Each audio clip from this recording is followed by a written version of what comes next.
shoring up support as the war in Ukraine enters its third year. Volodymyr Zelensky is in Berlin this Friday before heading to Paris and then to this weekend's security conference in Munich. The embattled Ukrainian president is expected to sign deals to secure funding and ammunition in the country's ongoing war against a Russian invasion. Kethevane Gorjestani, our international affairs editor, joins me on set for more on this story. Kethevane, what can we expect from these deals? Well, there's not much detail coming out either from Berlin or from Paris as to what exactly those bilateral security agreements are going to entail. But we can look to the bilateral agreement that Volodymyr Zelensky signed with the UK for a little bit of what that could mean, because that is what we've seen. The UK was really the first one to sign that agreement.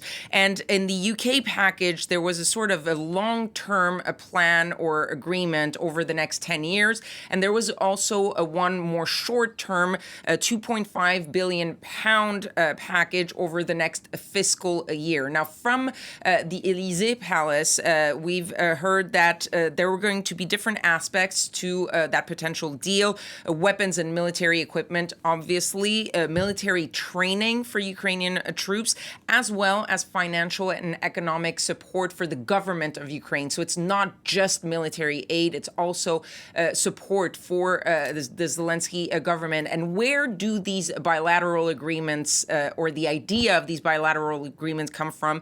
It comes from back in July when there was that NATO summit in Vilnius.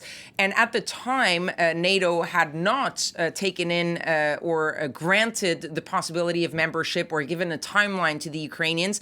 A lot of frustrations coming from the Ukrainians. And as a sort of response, the G7 countries had vowed to continue supporting Ukraine and to push for more of these types of agreements. And you're seeing the UK, Germany, France, and possibly other countries that are starting to strike these bilateral agreements because it's becoming so difficult to get these sort of larger multiple country deals, as we saw with that big chunk of money that the EU finally managed to pass, but it took quite some time.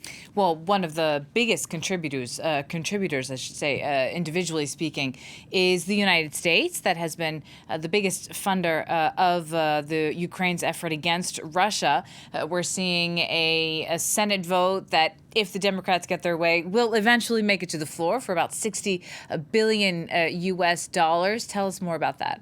Well, it was a good sign, the fact that the Senate actually managed to pass that package, which included, as you said, about $60 billion for Ukraine in a larger package that came with aid for Israel and Taiwan. And the fact is, it was a widely bipartisan vote. There are nearly 20 Republicans who joined the Democrats in passing that bill. That said, it is currently stuck in Congress because in the House, the Republican leader of the House, Mike Johnson, does not want to put it to a floor vote. The House currently actually going on a recess for a couple of weeks. So even if he were to do it, he's actually pushed it down a couple of weeks. That said, the Democrats are looking into a very unlikely possibility, but they're still trying their luck. They're looking into joining forces with some of the Republicans who want to see this aid to Ukraine pass and this aid to Israel pass, to find a way, because there is a very rarely used procedural aspect that could push this vote on this bill, even without the authorization of the House Speaker. It's very unlikely, but it shows that there are in the House bipartisan efforts to try to get this, because they know how important it is for the Ukrainians to get that aid.